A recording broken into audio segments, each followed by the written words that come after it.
Dito muna tayo mga kababayan sa Joke Time bago natin pag-usapan yung third committee hearing ng Committee on Foreign Relations ni Senator Amy Marcos na kung pakikinggan natin, may stress ka? Kasi po, pinaglalaban ni Amy Marcos, ni Bungo, ni Bato, ni Robin Padilla nandun, ni Alan Peter Cayetano, yung human rights ni Digong, na buhay. Pero yung human rights na mga naabuna, pinatay sa AJK, wala sila, tahimik sila doon. Napakabayas nitong mga senador ni Digong. Mga kababayan, na sabi ko nga, kalali na makakatulong ito. In effect mga kababayan, lalo na makakaapekto to para desisyonan ng ICC na wag pagbigyan yung petisyon for interim release ni Digong kasi napakalakas ng impluensya maging sa Senado. You see, malabo talaga na magkaustisya. Yung mga victims po, more than 30,000 na biktima ng AJK kasi mas concern itong mga senador ni Digong sa human rights ng dating Pangulo kaysa sa human rights ng mga biktima ng ordinaryong mga Filipino. Tama po ang ating mga analysis. Pero pabayaan natin sila sa kanilang mga ginagawa. Sabi nga natin, do not disturb your enemies. Sabi ni Napoleon Bonaparte when he is committing mistakes. Ganun po. Pero before that, mga kababayan, dito muna tayo sa Joke Time. Padala ni Ramil Marasiga ng San Pablo City. Ang titulo nito mga kababayan, Huling Habilin. May mag-asawa, tinakbo yung babae sa ospital, critical po yung kalagayan. Critical yung kalagayan ng babae. Kaya may huling habilin siya sa kanyang asawang lalaki. Sabi ng babae, mahal, huwag mong pababayaan yung ating mga anak. Mahalin mo sila. Sabi ng lalaki, oo naman, hindi ko sila pababayaan.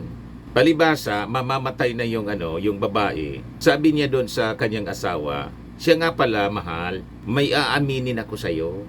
Hindi mo anya anak, yung bunso natin. Anak siya ni kumpari mo. Sagot ng lalaki po, alam ko naman anya yon, mahal, matagal na. Kaya nga, hindi na ako makatagal ngayon, kaya kita nilason.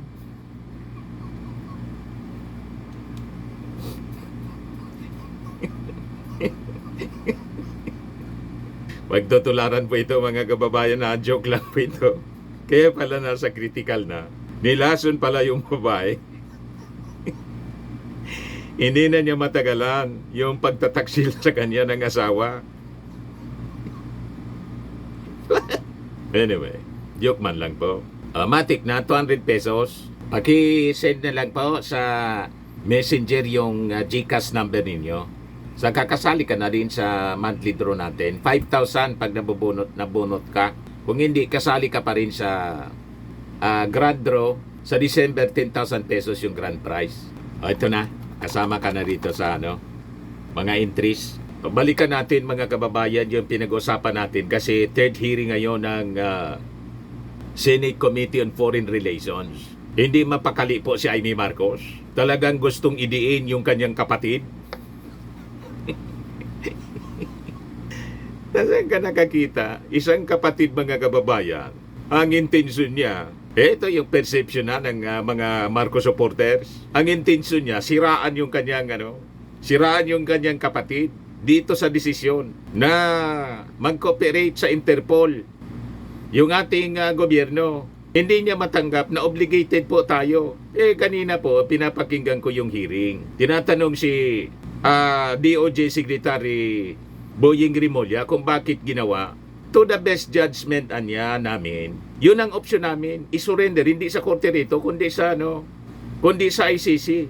Ibig sabihin, sa paningin ng administrasyon, makabobote para sa ating bansa na si Digong na walang tigil sa panggugulo at ang kanyang mga minions, mga kaalyado, sige panawagan pong pabagsakan yun ating gobyerno. So tama po si Boying Rimulya, that is the best option na open sa gobyerno. I-surrender na lang po kasi walang tigil sa panggugulo po. O ngayon, binitawan ng ating gobyerno yung Sword of Damocles. Sabi ni Boying Rimulya, kung sanaan niya hindi tayo umalis. Kailangan niya, umalis tayo sa ICC. Di sana niya, na-observe natin yung extradition. Wala niya eh. Kumalas tayo. So, naging mali patuloy. Yung sisi kay Digong. Umalisan niya tayo. O yan tuloyan niya yung nangyari. Ngayon, may petition sa Supreme Court. Wala pa niyang decision. Kaya niya, nag-iingat kami na magpalabas ng kung ano-anong mga comments kasi sub judice niya. So kahit niya, maghapon tayo na mag-debate dito, wala man tayong magagawa kasi wala pang desisyon ang Supreme Court. This is a first impression. Ayun. Tawag dito sa amin yan, busong. Ang ibig sabihin ng busong po, karma, sa pagnanais niya, mga kababayan ng mga Duterte, lalo na si Digong, maiwasan po ang paghabol sa kanya ng ICC kumalas. Yun tuloy yung nagdiin sa kanya. Lalong minalas. So may mas na nakakalungkot dito mga kababayan, mas concern ito mga senador ni Digong sa human rights ng dating Pangulo kaysa sa human rights ng mga mamamayang Pilipino. Kaya mag-isip-isip kayo mga kababayan, lalo't itong mga taong ito is seeking re-election, another mandate. Iboboto ninyo ang ganitong uri ng mga tao na mas concerned sa human rights ng violator kaysa sa mga biktima. Saan kapulutin ng ganyang uri ng mga pananaw? Pakinggan po ninyo yung proceedings at pag-usapan po natin. Kasumpa-sumpa po itong ginagawa ni Amy Marcos.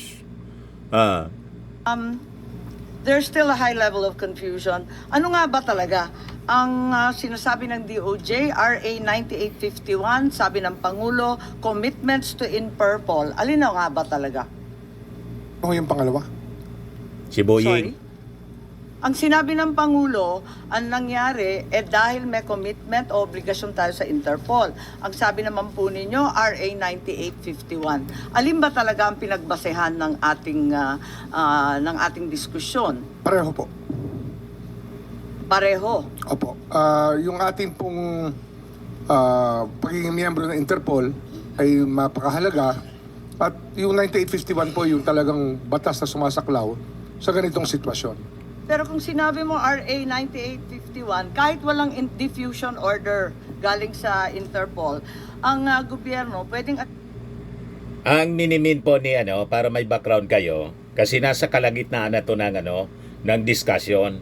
Ang minimin dito ni Amy Marcos, kung naging base, bakit sinurrender si Digong sa Interpol. Kasi kini-question niya yung legality ng warrant of arrest issued by the ICC. So ito yung paliwanag ni Boying Rimulya. Ituloy natin mga kababayan. So yun si PRRD, i-turn over sa ICC. Yung ba yung stand ninyo? Kasi nung nakaraang hearing, yun ang sinasabi po ninyo na 9851 to. Opo, kasi meron pong diffusion order na kasama.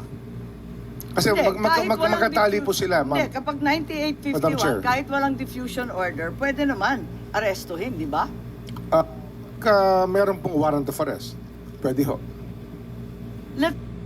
Masyadong concerned si Amy Marcos tapos yung mga kasama niyang senador ni Digong. Buti nga't inaresto at sinurrender at buhay na buhay si... Maganda yung kalagayan doon sa ICC as compared doon sa mga tinukhang ni Digong, tinukhang ni Bato de la Rosa. Kumusta naman yung natukhang po? Lahat patay na.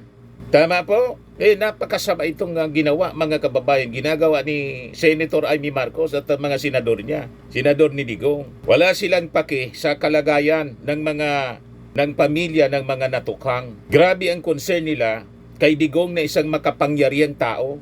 Mayaman, dating Pangulo. Imagine that. Balikan natin si Boying. Assume that the surrender of PRRD to The Hague by the administration can be done without a warrant from a Philippine court. I-assume muna natin yan. Without a warrant. May warrant to pares nga. Yung mga pinatay sa AJK po, yun ang walang warrant. You see?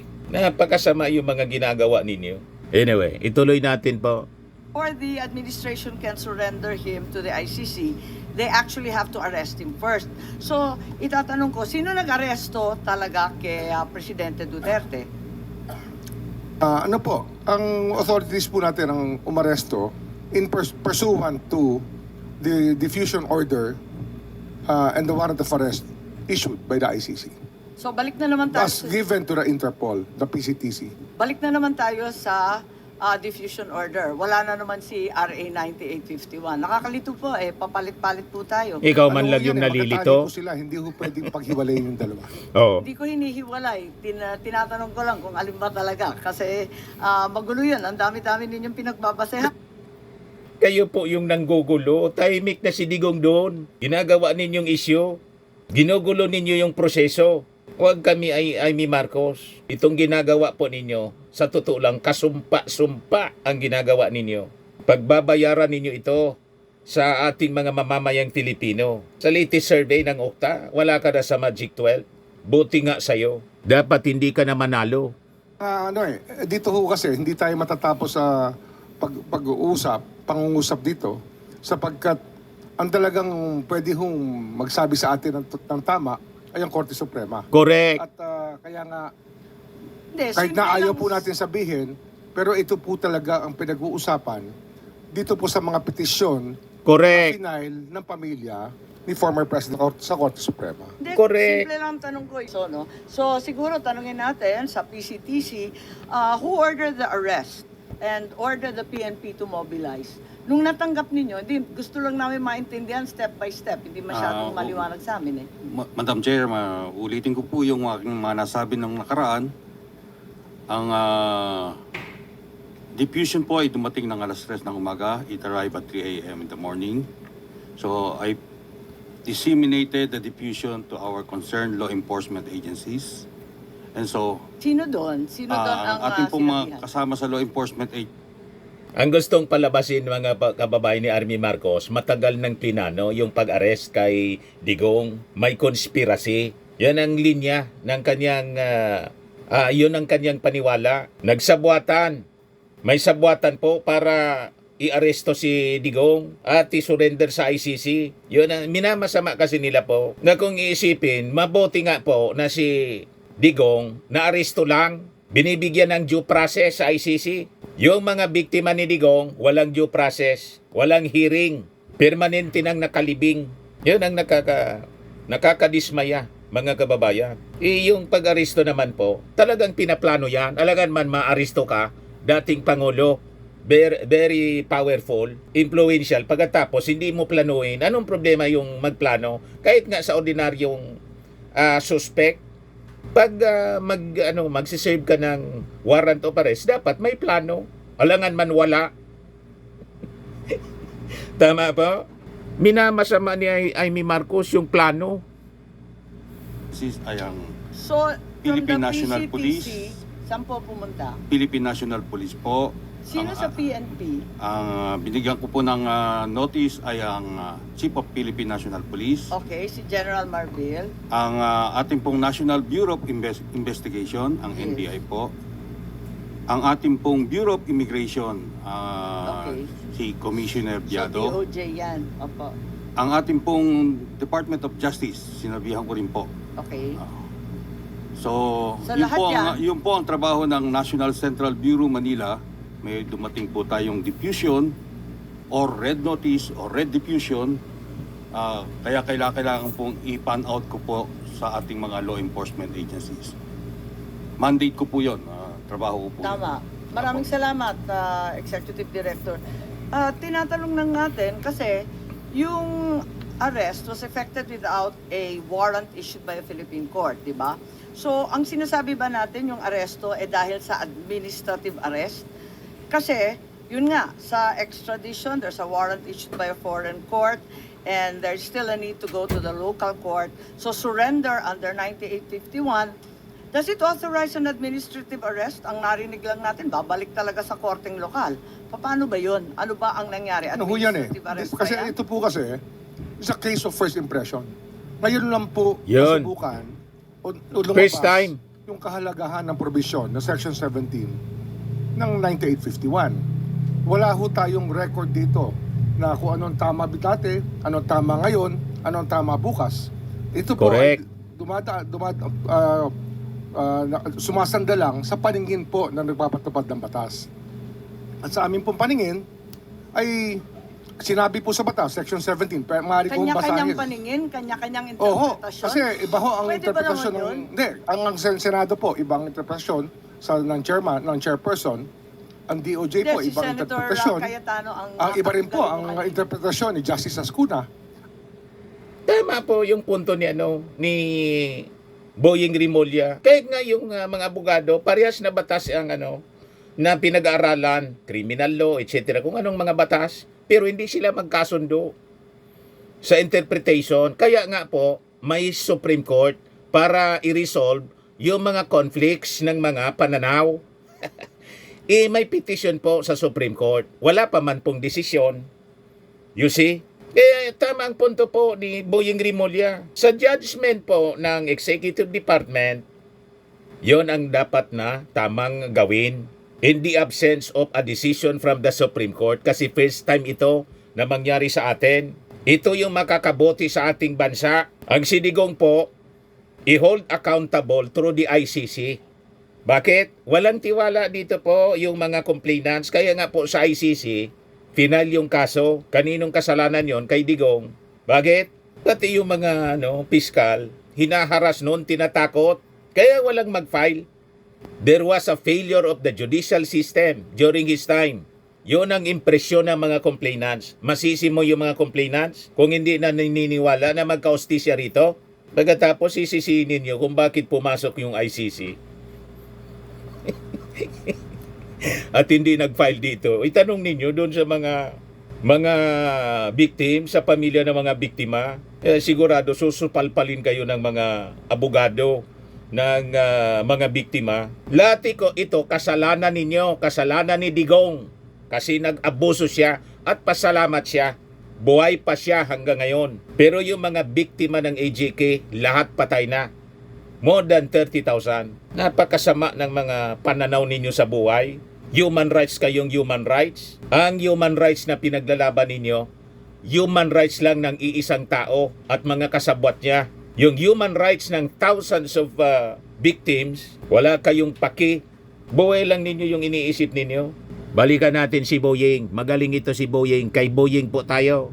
Kaya nga ho, matatapos na ho ito pag nagsalita na po ang Korte Suprema. Correct. Hindi na ho talaga, wala ho mananalo sa atin dito sa argumento. Kasi Correct. Korte Suprema lang po. Hindi, Pwede nagpapaliwanag lang magsabi. tayo. Inaalam Opo. ko lang. Papaliwanag mo dyan. Ginugulo mo, Amy Marcos. Madam Chair, this is a case of first impression. Pero naiiba ang Yan ang paliwanag na sinasabi mo, Senator Amy Marcos. Imbis lumiwanag yung issue, ginugulo ninyo. Hintayin mo na lang kaya yung Supreme Court decision. Kung mali yung aksyon ng gobyerno, di so be it. O ngayon, di itry ninyo na bawiin si Digong. Sabi po ni Boying Rimulya, sa judgment niya namin, ito yung option, the best option. That is our judgment. Tama po, kulang na lang sabi ni Boying Rimulya. Ginawa namin yon kasi banta si Digong sa ating gobyerno. Wala siyang tigil sa pagbabanta. Kaya binitawan na lang namin yung sword of Damocles, sinurrender na namin sa para tumigil na siya. Kulang na lang ganun ang sabihin po ni Boying Rimulya. Ipagpatuloy natin. arrest at saka yung tinatawag na judicial, di ba? With an ICC warrant, then sa extradition case, there's also a warrant issued by a foreign court, pero pinipilit pa rin na local court pa rin ang mag-e-enforce. Kung hindi po nanggulo yung mga Duterte na mga maisog rally, banta dito, banta doon, pati si Sara Duterte, panira dito, panira doon, hindi sana to nangyari. Inaway mismo yung presidente. Pinagbantaan mismo yung presidente. At si Amy Marcos, pinagbantaan na ni Sara, si PBBM, si Lisa Marcos, si Martin Romualdez, wala siyang sinasabi. Mas kampi pa rin siya kay Sara Duterte. Saan ka nakakitang kapatid na ganon? Ati ka pa naman. Buti pa kami, hindi ka ano-ano, nan ang simpati namin sa kapatid mo. Pasalamat ka. May mga sumusuporta na mga mamamayang Filipino sa kapatid mong si Bongbong Marcos. Pero ikaw, naturingan kang kadugo, kapatid. Buti pa kami sumusuporta sa kapatid mo. sa administrasyon ng kapatid mo, sa alyansa ng Bagong Pilipinas, ikaw, anong ginawa mo? Kaya nga, tinanggal ka na lang sa alyansa. Naintindihan mo na Amy Marcos. Parang ang hindi ka Marcos eh. Duda nga yung iba eh. Kung totoo kang kadugo. But anyway, ituloy natin. Kaya hindi ko masyado naintindihan dahil pati yung Yusek Castro sabi, ang bayan daw hindi daw tatanggapin si PRRD kahit palayain ng ICC. So, why would the Philippines recognize an ICC warrant if it doesn't recognize ICC jurisdiction? Ano ho Ano ba yan eh? talaga yan? Yung Warrant administrative over the o- individual po yan, hindi naman sa estado natin eh. It's a warrant issued against an individual, not against our state, not against the Philippine government. Wala naman nagsasabi na talagang against the state. Ang sinasabi ko lang, ang higpit din. Miski ng administrative arrest, alam natin yan. May bagong kaso, 2023, binanggit na Attorney Medina, yung Yuanle na kaso sa immigration. Ang liwaliwanag, 8 ang guidelines. So, mabigat-bigat yan. Hindi naman na isatupad kasi babalik nga sa korteng lokal. So, nagtataka ako kung ano nga bang klaseng aresto to. Ang masasabi ko ho dito talaga, kasi nga, ito nga yung saklaw ng pinag-uusapan sa Korte Suprema. Kaya sa akin po, mas gugustuhin kong intayin Correct. ang magiging hatol ng Korte Suprema sa issue. Hindi ho natin, kahit magdamag po tayo rito, hindi ho magbabago ang paningin nyo at hindi ho magbabago ang paningin ko. Tama si Buying. Walang katapusang diskusyon kasi wala pang resolusyon. Wala pang desisyon yung Supreme Court. Useless na magdebate tayo. Kasi yung Court of Last Resort, Supreme Court, tinatalakay pa yung petisyon. You see? First impression po ito. Andito rin yung... Madam Chair, if I may. yes, Wala Senator siyang Bato, sagot. please. I just would like to remind Si Bato, Senator nagbat-in. Justice that we are not here to determine kung sinong tama, kayo ang tama or kami ang tama. We are here Walang tama sa para inyo, malaman yung Bato. katotohanan. Ang dapat sa inyo, tulad ng sinabi ninyo, go ahead, make my day. Voluntary surrender na kayo doon sa dahig, sa ICC, Senator Bato, para at least may kasama, may kadamay doon si Digong. Kaya lang sabi po ninyo, magtatago na lang kayo. Tingnan natin kung makatago ka kay General Torre. Assert kayo ng human rights ninyo. Yung human rights ng mga na-EJK, wala kayong paki. Ilang beses kayo na nagbanta. Ginatungang pati yung yung bayan yan, sunugin mo. Tapos ngayon mag-assert kayo ng batas. Kayo yung nag-violate ng batas ng Pilipinas. Napakalinaw yun. Binayolate ninyo yung human rights ng ordinaryong Pilipino. Pagkatapos ngayon, ginagamit ninyo ang issue sa human rights para ipaglaban yung human rights ni Digong. Talagang pangsarili lang ang inyong iniisip. Wala kayong paki sa ordinaryong mga mamamayan. Basta kayo, okay kayo. At lungkot na lungkot kayo sa nangyari kay Digong. Pero hindi kayo nalulungkot doon sa mga pamilya ng bata, mga bata na nadamay. More than 100 children. Alangan mga drug pusher yun. Tama po? Nangamatay po. Kaya hindi po kayo nakakaawa itong mga ginagawa ninyo. Somewhere along the way, alam namin may nagsisinungaling. Kayo yun. Hindi namin malaman kung anong tama. Ay, hindi po tayo Kayo yung mga napakasinungaling. Sabi mo, hindi ka member ng Davao Death Squad. Pero mismong si Digong yung nagsabi, yan si Bato, Death Squad din yan. Yung sa Quadcom hearing po, Hindi po kami nagsasabi na tama kami. Tama si Justice Ascuna. Tama po kayo. Yung katotohanan lang po ang ating... walang katotohanan sa inyo. So, Madam Chair, if I may, yung very clear man dito Sanay na sa sanay kayo magsinungaling. Balibaliktad sinasabi coming ninyo. from ICC. Sinabi dito, action to be taken, locate and arrest with a view to extradition. Assurances are given that extradition will be sought upon arrest of the person in conformity with national laws and or applicable bilateral and multilateral treaties. Kaya tanungin ko sana si SOJ or yung PNP, Bakit? Sabi ni SOJ kanina na extradition daw cannot be initiated by us. It should be initiated by the requesting party, either ICC or Interpol. Am I correct, sir? Sila tama dapat. po. Dapat ho, Sila. ICC. ICC. ICC po dapat. Okay. So bakit? Yun po yung sa extradition. Pero Yeah. surrender po, sa atin po yun. Kaya nga, bakit wala mo sinabi dito surrender? Extradition lang. Kaya nga, bakit hindi natin hinintay? Yeah, with a view to extradition, bakit hindi natin hinintay yung ICC na mag-initiate ng extradition laban kay Pangulong Duterte? Bakit binyahin na kagad natin doon sa Interpol? Wala mo sinabi dito na kailangan i-surrender. Ang extradition po na nasasabi po sa Section 17 ay meron pong treaty sa extradition, sa extraditing state. Kung ano ho, bawa, ang ICC tsaka ang Pilipinas, kung tayo po member ng ICC, kailangan po ng judicial proceedings. Hindi na po tayo member ng ICC eh. Kasi kung member po tayo ng ICC, nakakatulong sana kay President Duterte na hindi po siya ililipad.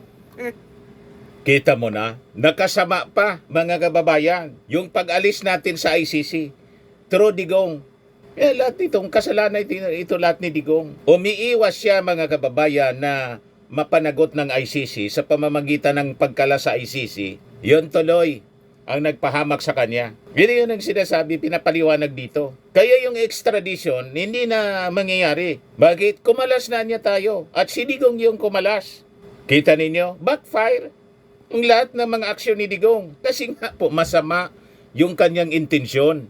Gusto niyang tumakas sa accountability po niya sa issue ng AJK, Crimes Against Humanity. O yan ang inabot niya. Tapos inaway-away pa niya yung gobyerno, pinagbantaan niya.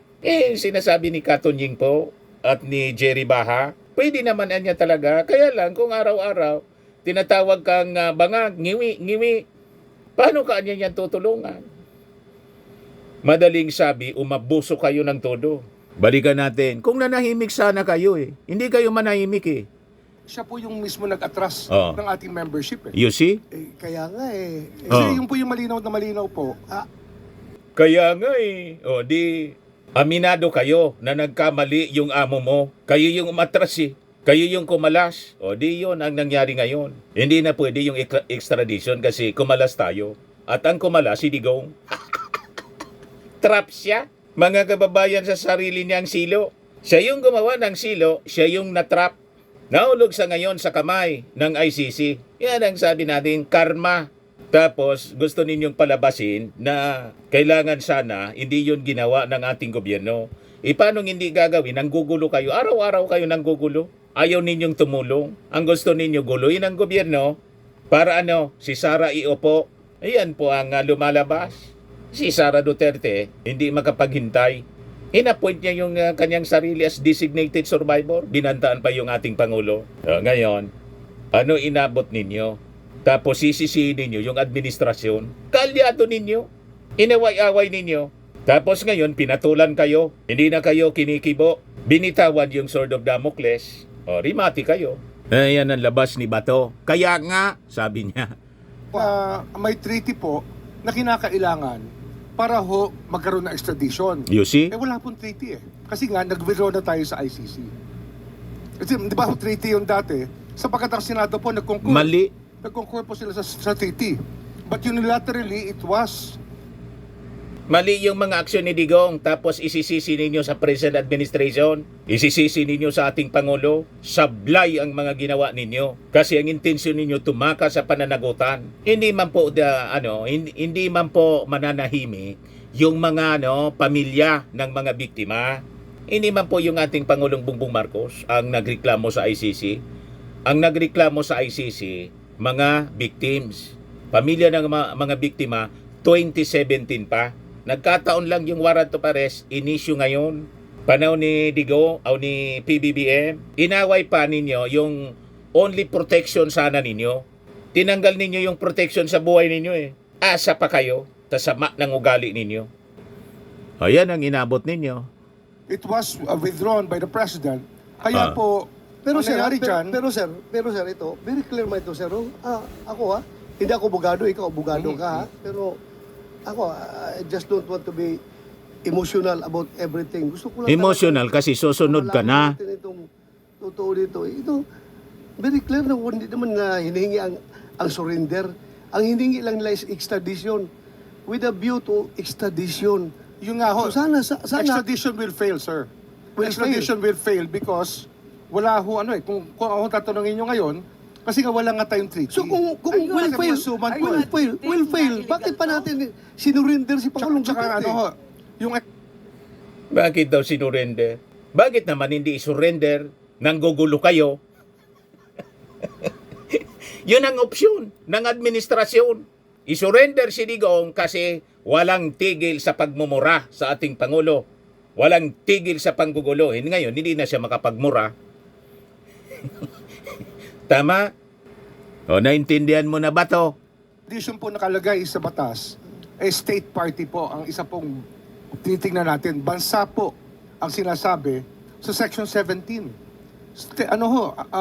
Kung yung mga koma nga, Sir, mga koma, nanggagaling ito sa ICC, itong papel na ito. pero yung sa Section 17 nga, yung Tama, nanggagaling sa ICC. Hindi ninyo kasi naisip na dapat sana ang ginawa ninyo talagang ginusto na ng ating Panginoon. Dapat sana pagkalas ninyo sa ICC, nagkalas din kayo sa Interpol. Ayun ang na-overlook ninyo. O ngayon, member tayo ng Interpol. Naisip ng mga judges ng ICC through Interpol kasi tayo obligated na isurrender. Yan ang karma. Inayaan ang this is God's providence. Yun ang nangyari po. Para matuldukan yung pang-abuso ninyo at mabigyan ng hustisya yung mga biktima ng EJK. Yan po ang malinaw dito. Wala na kayong magagawa. Nasa kamay na ng ICC. batas nga, sinasabi nga, dahil sa mga koma na yan, ay ang mahalaga, state party po ang mag-a-apply ng extradition. Wala ho tayong treaty sa state party o sa ICC kasi nga, inatras po ng So President bakit Duterte. pa natin sinurinder? Bakit pa natin Kasi yun po yung sinurinder sinasabi ng Duterte? batas eh. May surrender. May Yun po surrender. sinasabi. Oh, you Opo. see? Ayun, that's what the law says. The law may be harsh, but it is the law. Oh, kita mo? Kami may ba to? Yan ang sabi sa batas, may surrender. So option ng gobyerno na isuko, isurrender. Yan kasi, inaway-away ninyo. Yan sanang may surrender, hindi yan nangyari. Kung si Digong nanahimik, kung kayo nanahimik, kung kayo tumulong na sana sa gobyerno. Hindi kayo tumutulong sa gobyerno. Until today, nanggugulo kayo eh. Kaya dapat, pag lumabas yung susunod na warrant of arrest, the same thing should be done immediately, ibiyay agad para matapos na po itong mga taong ito. Magsilbing lesson sa ibang mga abusado. Yan po. Balikan natin si Boying. Magaling si Boying po. Ay, nako. Very clear man ito, sir. Extradition lang ang Yun lang naman, at, bakit tayo pinilit na i-surrender? Hindi man lang Extradition naging ang- Walang pinilit na i-surrender. ICC. Kung di Wala pong pinilit na i-surrender. Voluntary surrender. Si Digong voluntarily sinurrender sa Interpol. Yan ang nangyari, napakalinaw po. Ngayon, kailangan si Digong pilitin na isurrender. Bakit? Ayaw niya, nag-resist siya. So, kailangan gumamit ng tamang puwersa. May resistance sa kanya eh. May obligasyon tayo. Ang paliwanag ng ating Pangulo, napakalinaw. May obligasyon. We are obligated by the Interpol. Di ba hindi umobra si Pancher? tayo umatras sa ICC, kung di ho inatras ni President Duterte yung ating membership sa ICC, Talagang may kasalanan So si... kung umatras na tayo sa ICC, bakit pa kailangan nawala ho natin- yung treaty Kailangan natin. pa natin i-surrender. Nawala ho Bakit yung agreement natin, sir. Oh sir, kaya nga sir, bakit pa natin sinurinder? Kasi wala naman tayo, to start with, wala tayong room statute na Yun po yung option. babasihan dahil wala na tayong, hindi na tayo membro. Bakit pa natin sinurinder? Mr. Para sa Senator, purpose. Mr. Senator, yun po yung option na binibigay ng batas sa authorities, sa amin po, sa amin pong departamento at sa ating pong executive department. Malinaw po yun. Ang surrender po ay isang option na pwedeng gawin.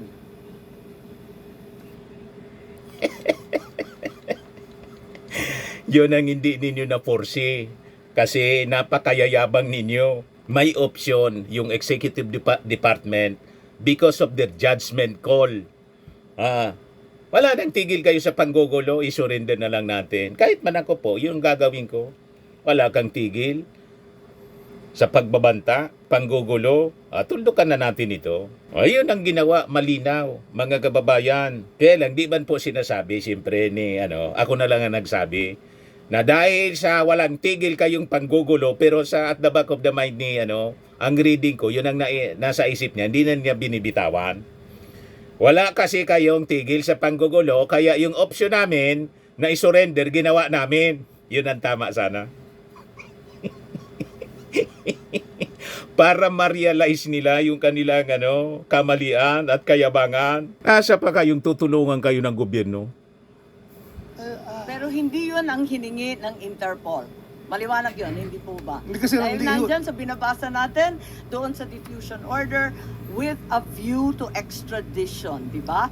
At Kahit hindi yun ang hiningi ng Interpol, option nga eh. May option yung gobyerno. Nakasilip na ng opportunity yung gobyerno. Ito nang gawin natin kay Digong at mga kasama. Ayan ang mangyayari kay Bato. Idiretso lang ninyo ang kayabangan ninyo. Sige, kung saan kayo abutin. Minaliit ninyo ang administrasyon. Kasi tingin ninyo sa sarili ninyo, kayo yung mga matatapang. May isog nga ang tawag ninyo sa inyo. Kayo na yung pinakamagaling. Ngayon, saan kayo pinulot? Yung mamayabang ninyo na kayo yung magaling. Di ba? Pinulot kayo sa ICC. Wala. Wala nang idudulot na kabutihan ng kayabangan po. yun lang. Hindi pa dumating yung request, wala pa rin yung assurance that extradition will be sought. Hindi nga ho pa All maaaring that was indicated was with a view to Ang kulit niya, hindi makaintindi si Amy Marcos. Marcos. Sapagkat hindi nga tayo, Dinagdagan na ninyo wala na lahat tayong ng treaty mga- with ICC eh. Nawala na nga yung ating membership. Kaya wala na hong extradition na route. Ang nangyari po, surrender route na lang po ang naiwan. Madam Chair, Kung di ho Kita mo? nag-withdraw si President Duterte, wala ho tayong naging problema. kung wala na tayong treaty, locate and arrest with a view to extradition. Hindi mo magawa ang extradition dahil wala na tayong treaty, di ba? So hanggang arrest lang tayo. Bakit mo biniyahe? Pwede mo namang isurrender dito sa local courts natin. Ipakulong mo dito sa Pasay. So, ang maliwanag, Bakit mo pa sinurrender? Yun po yung yun ang best judgment namin. Yun po ang tingin namin. Isurrender sa Pasay. Paano, haharap sa trial? Ang warrant of arrest nasa ICC. Ang trial sa The Hague, Netherlands. Isusurrender mo sa Pasay Police? Na alam naman natin, marami pang impluensya sa mga police. Kasi ang daming sabit na police noong panahon ninyo. Kayo yung Chief PNP. Maraming sangkot sa AJK. Bali? Bobo? Na isusurrender sa police? At dito ikulong? Hindi man siya maitatry dito. Ang mangyayari niyan, magrarally lang kayo para gatungan yung people power. Ngayon, hindi ninyo magawa. Bakit? Naintindihan na ng ating mga mamamayang Pilipino. Tama yung judgment ng ating Pangulo. At tama rin na dapat si Digong papanagutin sa ICC. Yung warrant of arrest galing sa ICC through Interpol. So, tama lang na sinurrender sa Interpol at nandun sa ICC. That is the logical, logical action. Ang gustong mangyari ni Bato, dapat dito daw. What? Paano maging dito? Ikukulong lang without trial? Di ba? Anong silbi na ikulong dito si Digong? Hindi masisimulan yung trial kasi dapat nakarap siya doon.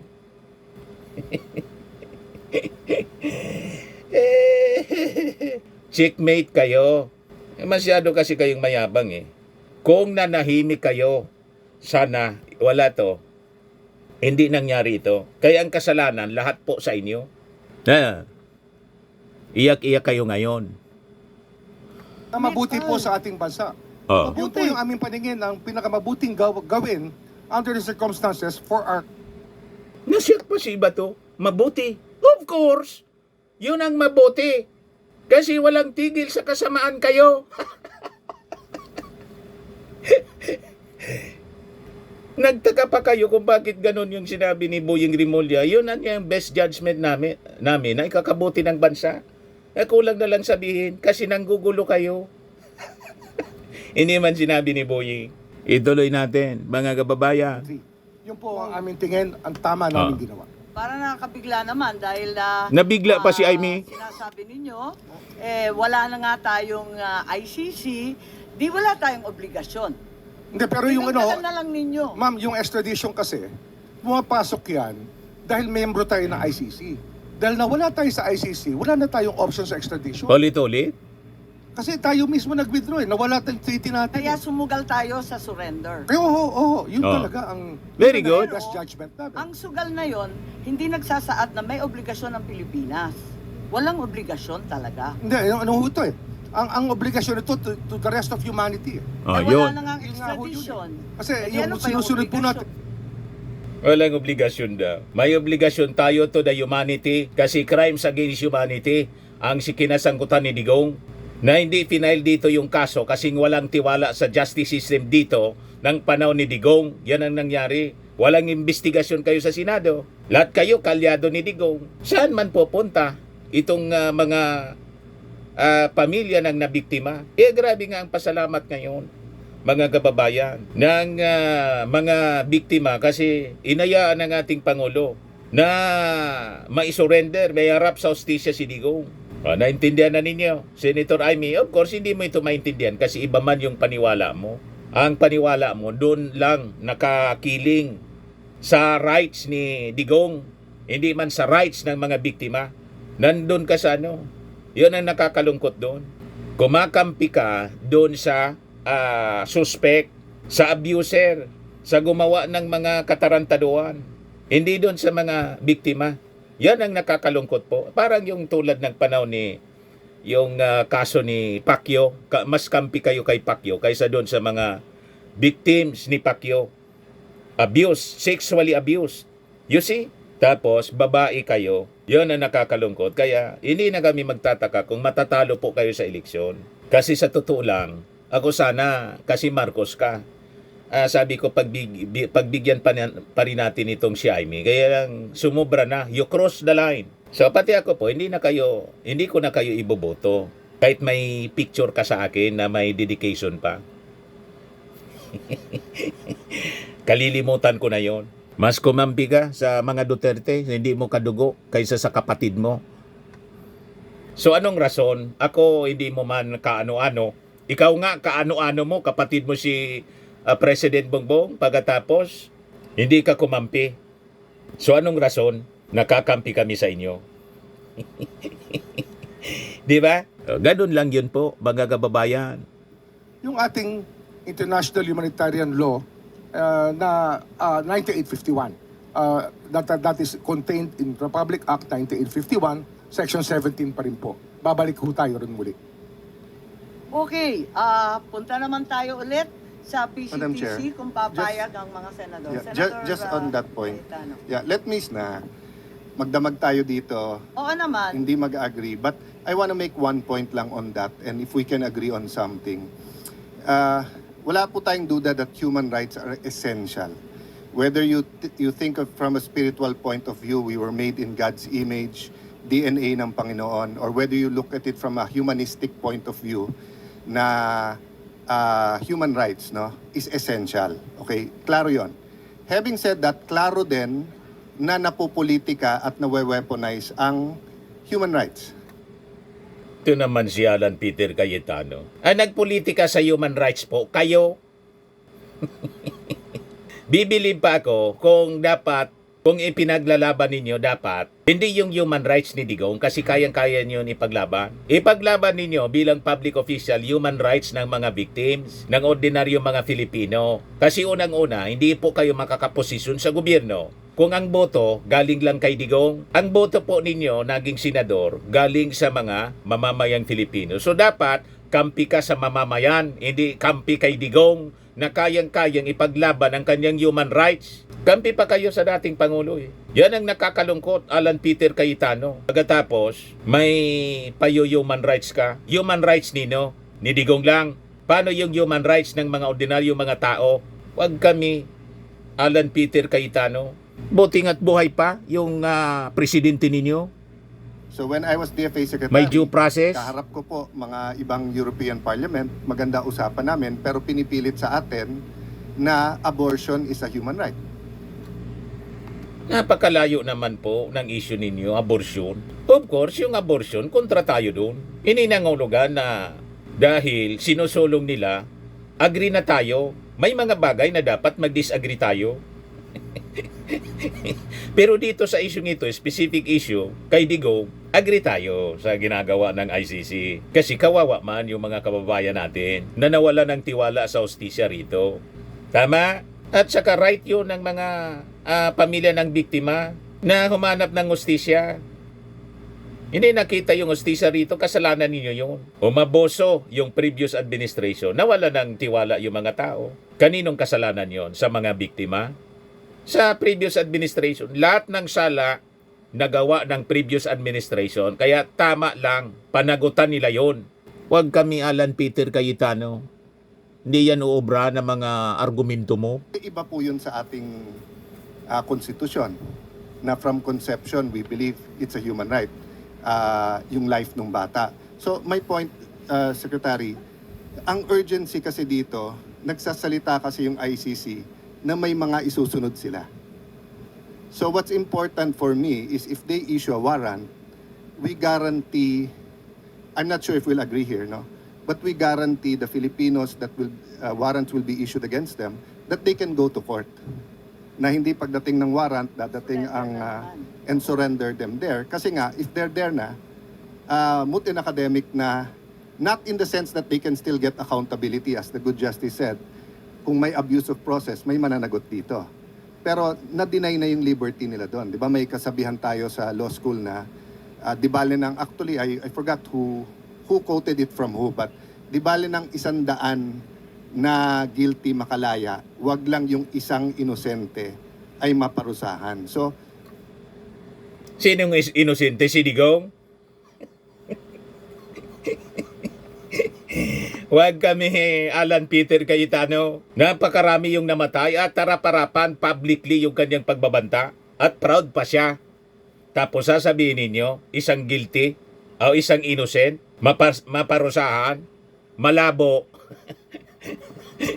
May admission galing mismo sa bibig ni Digong sa Quadcom, recorded. Kaya nga yung pinakang malakas na ebidensya, sabi ng mga ICC lawyers, mga legal luminaries, kaya manapakalakas yung kaso kay Digong kasi yung ebidensya galing sa bibig niya. Tapos sasabihin mo, inosente. Huwag kami. Siya na mismo ang nagsabi na hindi siya inosente. Si Digong mismo kasi iyon, pinagyayabang pa niya yung mga pinatay niya. Napakalinaw po. Talaga ito si Alan Peter Cayetano, naturingang Kristiyano daw siya. have we thought about that? So May if pa-Bible the ka pa. ICC issues, will we wait for the Supreme Court to rule, or will we allow them to be sent, to put on a plane and send them to Hague already? That was the option that we had considered. Mate, diretso. And we believe that we acted in our best judgment in I meant- surrendering him to the ICC. Yeah, I meant Secretary after. So now that there's a pending before the Supreme Court, kung biglang mag-issue for 5 more Filipinos, sino man sila, will we allow those Filipinos to, if they're detained here in the Philippines, then go to the Supreme Court, or will we put them on a plane and send them to Hague? Considering that the Supreme Court is now looking into this legal issue. Yun nga ho kasi nga kaya hindi ko lang ho kasi iniiwasan po namin sabihin yung sub judice. Kasi nga napakahalaga po ng maging judgment ng Supreme Court. Kasi alam ko po diyan, pag sa ganitong sitwasyon, case of first impression, baka sakali magbigay sila ng guidelines kung ano po ang dapat gawin ng Executive Department. Pero ito po, it is in our best judgment that this is the best thing to do. Kaya ginawa po namin. I'm talking about, Secretary, after President Duterte. I don't know if you can answer it by yourself or it's the cabinet as a whole, but I would honestly ask you to look at it. I mean, sincerely ask you to look at it, and kung pwede, kung mag-issue ulit yung ICC, allow them to go to court before we send them. So I'm talking about after Duterte. Kasi even in your statements naman before this, you have an option, di ba? So I'm just saying safer option yung before Philippine courts kasi pag nandun na, wala nang rewind eh. Di ba? So let's say you have 3 generals, ex-generals, etc. sent na there. Wala na silang remedy dito eh. So yun lang naman point ko, yung after President Duterte. Before this, of course, if the Supreme Court decides on point, then may guidance na tayong lahat. But while it's pending, it might be safer, no? To allow the Filipinos to seek redress here.